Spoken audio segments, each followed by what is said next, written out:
நேயர்கள் அனைவருக்கும் அன்பான வணக்கம். இந்த தொகுப்புல மார்ச் மாதத்திற்கு உண்டான பலன்களை பத்தி தான் பார்க்க போறோம். மார்ச் மாதம் 2024 வருடத்தின் 3வது மாதம் 1ஆம் தேதி முதல் 31ஆம் தேதி வரைக்கும் இருக்குது. மாசி மாதம் 18ஆம் தேதி முதல் பங்குனி மாதம் 18ஆம் தேதி வரைக்கும் இந்த மார்ச் மாதம் இருக்கு. இந்த மார்ச் மாதத்துல வரக்கூடிய முக்கியமான விசேஷ தினங்கள் அப்படின்னு பார்த்தோம்னா மகா சிவராத்திரி சிவபெருமானுக்கு மிக மிக உகந்தது அப்படின்னு சொல்லலாம். அதே மாதிரி முருகப்பெருமான் கூறிய பங்குனி உத்தரமும் இந்த மார்ச் மாதத்திலேயே நமக்கு வந்துடுது. மகா சிவராத்திரி நாள்ல சிவபெருமான் வழிபாட்டை மேற்கொள்ளுங்க. பங்குனி உத்தர நாள்ல முருகப்பெருமான் வழிபாட்டை மேற்கொள்ளுறது மிக மிக விசேஷம். மார்ச் மாதம் அப்படின்னாலே வசந்த காலம் தொடங்கும் மாதம் அப்படின்னு கூட சொல்லலாம். இந்த மாதத்துல நெருப்பு கிரகமான செவ்வாய் தனது பகை கிரகமான சனியோடு கும்பராசியில இணைய போறாரு. அதுவும் மகர ராசியில உச்சம் பெற்றிருக்கக்கூடிய செவ்வாய் மார்ச் மாதம் 15ஆம் தேதி மகர ராசியிலிருந்து கும்பராசிக்கு பயிற்சியாகிறாரு. சனியோடையும் இணைய போறாரு. கும்பத்துல அப்படின்னு பார்த்தோம்னா 3 கிரகங்களோட சேர்க்கையும் இருக்குது. சூரியன் கும்பராசியில மார்ச் மாதம் 14ஆம் தேதி வரைக்கும் இருக்கிறாரு. அதன் பிறகு மீனராசிக்கு போறாரு. புதன் மார்ச் 7ஆம் தேதி வரைக்கும் கும்பராசியில இருக்கிறாரு. அதன் பிறகு மீனராசிக்கு போறாரு. சுக்கிரன் மார்ச் 8ஆம் தேதி வரைக்கும் மகர ராசியில இருக்கிறாரு. அதன் பிறகு கும்பராசிக்கு போறாரு. மீனத்துல ராகுவும் கன்னியில கேதுவும் கும்பத்துல சனி பகவானும் அப்படின்னு கிரகங்களோட அமைப்பு எல்லாமே இப்படிதான் இருக்கு இந்த மார்ச் மாதத்துல. இந்த மார்ச் மாதத்துல நவகிரகங்களோட மாற்றத்தாலும் 3 கிரகங்களோட சேர்க்கையாலையும் 12 ராசிக்காரர்களுக்கும் எப்படிப்பட்ட பலன்கள் எல்லாம் கிடைக்க போகுது அப்படின்னு விரிவாவே பார்க்கலாம். எப்பொழுதும் தன்னம்பிக்கை கொண்டு செயல்படக்கூடியவர்கள் தான் இந்த மீன ராசிக்காரர்கள். உங்களுக்கு இந்த மார்ச் மாதம் எப்படி இருக்கும், என்னென்ன பலன்கள்லாம் கிடைக்கும் அப்படின்னு பார்க்கலாம். உங்க ராசியிலேயே ராகு 12ஆம் இடத்துல இருக்கிறாரு. 1ஆம் இடத்துல சூரியன் சஞ்சரித்தாலும் 2ல குரு இந்த மாதம் முதல் பகுதி வரைக்கும் இருக்கிறாரு. அவரு கூட 11ல செவ்வாய் சஞ்சரிக்கிறதால பொருளாதார நிலை இந்த மாதம் சிறப்பாகவே இருக்கும். உடல் ஆரோக்கியம் சார்ந்த விஷயத்துல கூடுதல் கவனத்தோடு இருக்கிறது நல்லது. அசையும் சொத்துக்கள் வகையில வீண் விரயங்கள் எல்லாம் நீங்க சந்திக்க நேரிடும். தொழில் வியாபாரம் செய்யறவங்கெல்லாம் பேச்சுல நிதானத்தை கடைப்பிடியுங்க. அனுசரித்து நடந்துக்கிட்டீங்க அப்படின்னா தொழில நல்ல முன்னேற்றம் இருக்கும், நல்ல லாபமும் கிடைக்கும். உத்தியோகத்தில் இருக்கிறவங்கலாம் தங்கள் பணிகளில் திறம்பட செயல்பட்டு அனைவரோட பாராட்டுதலையும் பெறுவீங்க. மீன ராசிக்காரர்களுக்கெல்லாம் இந்த மாதம் ஒரு சில நேரத்தில் ஏற்றத்தாழ்வுகள் நிறைந்ததா இருக்கும். நிதி ரீதியா நீங்க அதிக கவனம் செலுத்த வேண்டி இருக்கும். அப்படின்னா உங்களுடைய செலவுகள் அப்படிங்கிறது அதிகமாக இருக்கும். இந்த மாதத்துல உடல் ஆரோக்கியம் காரணமாகவோ செலவுகள் அதிகமாக இருக்கும். உங்களுடைய தன்னம்பிக்கை இந்த மாதத்துல ஓரளவு சற்று குறைவாக தான் இருக்கும். ஏன்னா செலவுகள் அதிகம் வர்றதால சற்று மனக்கலக்கம் அடையலாம். வெளியூர் பயணங்கள்லாம் செல்றதுக்கு வாய்ப்பு இருக்கு. வருமானம் அப்படிங்கிறது உங்களுக்கு வந்துக்கிட்டே தான் இருக்கும். காதல் உறவுகளுக்கெல்லாம் இந்த நேரம் சாதகமாக இருக்கு. அதே சமயம் திருமண வாழ்க்கையில ஒரு சில பிரச்சனைகள்லாம் வரலாம். தொழில் ரீதியான போட்டிகள் அப்படிங்கிறது இந்த மாதத்துல அதிகரிக்கும். இந்த மாதத்தின் பிற்பகுதியில குரு பகவான் 10ஆம் வீட்டையே பார்க்கறாரு. அதனால பணியிடத்துல உங்களுடைய முக்கியத்துவம் அப்படிங்கிறது அதிகரிக்கும். உங்களுடைய அனுபவம் மற்றும் கடின உழைப்பை நம்பி உங்களிடத்துல வேலைகளை கொடுப்பாங்க.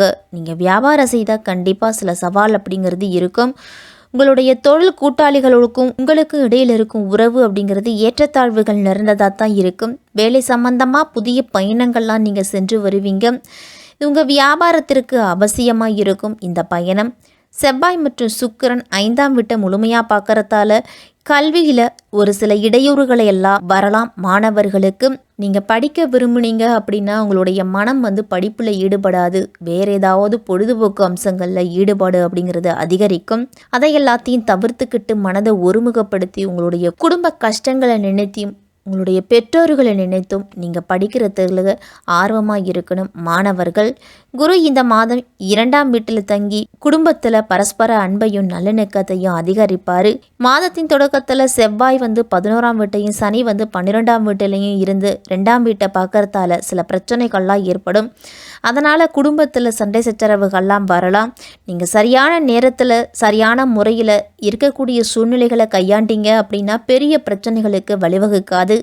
செவ்வாய் மற்றும் சுக்கிரன் 5ஆம் வீட்டில் இருக்கிறதால உங்களுடைய செல்வாக்கு அப்படிங்கிறது உறவினர்கள் மத்தியிலையும் சரி குடும்பத்திலையும் சரி அதிகரிக்கும். செவ்வாய் 12ஆம் வீட்டிலிருந்து 7ஆம் வீட்டை பார்க்கறதால உங்களுக்கும் உங்களுடைய மனைவிக்கும் இடையில இருக்கும் உறவுல ஒரு சில மனக்கசப்புகள்லாம் வரலாம். ஒருவரை ஒருவர் சரியா புரிந்து கொள்ளாததால இருவருக்கும் தவறான புரிதல் ஏற்படுறதால உறவுல ஒரு சில பிரச்சனைகள் அப்படிங்கிறது வரும். 11ஆம் வீட்டில் செவ்வாயும் சுக்கிரனும் இருக்கிறதால பணம் சார்ந்த விஷயத்தில் கூடுதல் கவனத்தோடு இருப்பீங்க. அதே மாதிரி கூடுதலாக உங்களுக்கு பணமும் கைக்கு வந்து சேரும். கடின உழைப்பு எதுவாக இருந்தாலும் நல்ல வருமானம் கிடைக்கும் அப்படின்னா எந்த வேலையாக இருந்தாலும் செய்வீங்க. வேலையிலே இரவு பகல் பாராமல் உழைக்கக்கூடியவர்கள் தான் இந்த மீன ராசிக்காரர்கள். உங்கள் ராசிக்கு 12ஆம் வீட்டில் சூரியன் புதன் பயிற்சி ஆவதால் சுக்கிரனும் செவ்வாயும் இணைஞ்சிருக்கிறதால ஆரோக்கியத்தில் ஒரு சில பாதிப்பை கொடுப்பாங்க. உடல்நல பிரச்சனைகளுக்காகவும் நீங்கள் அதிக செலவு அப்படிங்கிறது செய்வீங்க இந்த மாதத்தில்.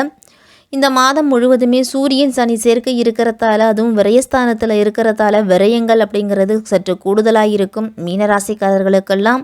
அதனால் எந்த விஷயமா இருந்தாலும் திட்டமிட்டு செலவுகளை செய்கிறது நல்லது.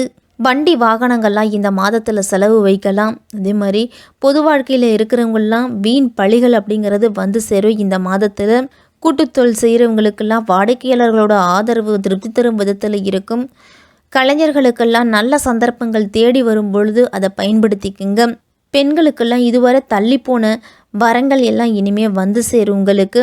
இந்த மாதம் உங்களுடைய வசதிக்குள்ள வாழ்வதிலையும் அத்தியாவசிய செலவுகளுக்கும் முன்னுரிமை கொடுப்பதில் கவனத்தை செலுத்துவீங்க. உடல் ஆரோக்கியம் சம்பந்தமாகவோ அல்லது ஆன்மீக சுற்றுலா சென்று வருவதற்காகவோ செலவுகள்லாம் வரும். வரவு செலவு திட்டம் அமைத்து நிர்வகிப்பது தான் உங்களுடைய புத்திசாலித்தனம். இந்த சமயத்தில் சேமிப்பை நீங்கள் அதிகமாக பயன்படுத்துவீங்க. கடன் வாங்க வேண்டிய அவசியம் அப்படிங்கிறது இருக்காது மீனராசிக்காரர்களுக்கெல்லாம். நீங்கள் எதிர்பாராத தனிப்பட்ட செலவுகள் அப்படிங்கிறது இந்த மாதத்தில் ஏற்படலாம். மீன ராசிக்காரர்களுக்கு இந்த மார்ச் மாதம் தொழில் ரீதியாக ஒரு சில இழப்புகளை தவிர்த்துக்கிறதுக்கும் ஆரோக்கியமான பணப்புழக்கத்தை பராமரிக்கிறதுக்கும் லாபஸ்தானத்துக்கு வரும் சுக்கிரனால எதிர்பாராத திருப்பங்கள்லாம் ஏற்பட போகுது. அதே மாதிரி நீங்கள் எதிர்பார்த்த காரியங்கள்லாம் நடைபெறாமல் போனாலும் நீங்கள் எதிர்பாராத காரியங்கள் இந்த மாதத்தில் நடக்கும். உடன்பிறப்புகளை எல்லாத்தையும் கொஞ்சம் அனுசரித்து போங்க. தொழிலில் விரிவாக்கத்துக்கு தேவையான பணம் அப்படிங்கிறது வங்கிகளில் விண்ணப்பிச்சிருந்தாலோ யார்கிட்டையாவது கேட்டிருந்தாலோ அந்த பணம் இந்த மாதத்தில் கிடைக்கும். இந்த மாதத்தில் உடல்நிலை அப்படிங்கிறது சீராக தான் இருக்கும். பெரிய பிரச்சனை எதுவும் இருக்காது. ஒரு சில மீனராசிக்காரர்களுக்கெல்லாம் வயிறு தொடர்பான பிரச்சனைகள் வரலாம். வெளியிடங்களில் உணவு வாங்கி சாப்பிடும் பொழுது சற்று கூடுதல் எச்சரிக்கையோடு இருக்கணும். மீனராசிக்காரர்கள் எல்லாருமே நடைப்பயிற்சி தியானத்தில் ஈடுபடுங்க. நேரம் கிடைக்கும் பொழுது ஓய்வு எடுத்துக்கிறது நல்லது. தூக்கம் அப்படிங்கிறது சிறப்பாக இருந்தால் தான் உங்களுடைய உடல் ஆரோக்கியமும் சிறப்பாக இருக்கும். படிப்புல சிறந்து விளங்குவீங்க. உயர்கல்வியை தொடரும் மாணவர்கள்லாம் அமைதியாகவும் உங்களுடைய கவனம் அனைத்துமே படிப்புல மட்டும்தான் இருக்கணும். நேர்முக தேர்வு அப்படிங்கிறது போட்டித் தேர்வு அப்படிங்கிறது நெருங்கிக்கிட்டு இருக்கு. அதனால உங்களுடைய வாழ்க்கையின் லட்சியத்தை நோக்கி நீங்கள் அடுத்த அடிக்கு எடுத்து வைக்க போறீங்க. அதனால் உங்களுடைய கனவு மெய்ப்பட நீங்கள் எவ்வளவு கடுமையாக உழைக்கணுமோ அவ்வளவு கடுமையாக உழைக்கணும். மாணவர்கள் அனைவருமே கற்பக விநாயகரை இல்லத்து பூஜை அறையில் தினமும் கும்பிட்டுட்டு உங்களுடைய அன்றாட பணிகளை தொடங்குங்க. உங்களுடைய கவலைகள் அனைத்துமே பறந்தோடும் அப்படின்னு தான் சொல்லணும். மீனராசிக்காரர்களுக்கு எல்லாருமே உங்களால் முடிஞ்ச உதவிகளை உங்களை தேடி வர்றவங்களுக்கு செய்யுங்க. அமாவாசை நாட்கள்லையும் பௌர்ணமி நாட்கள்லையும் அசைவ உணவுகளை தவிர்த்து வாங்க. மார்ச் மாதத்தில் வரக்கூடிய சிவராத்திரி நாட்களில் சிவபெருமானுக்கு அபிஷேகத்துக்கு தேவையான பொருள்களை வாங்கி கொடுங்க. மீனராசிக்காரர்களுக்கெல்லாம் இந்த மார்ச் மாதம் தன்னம்பிக்கை கொண்டும் தைரியத்தோடும் செயல்படக்கூடிய மாதமாக இருக்கும்.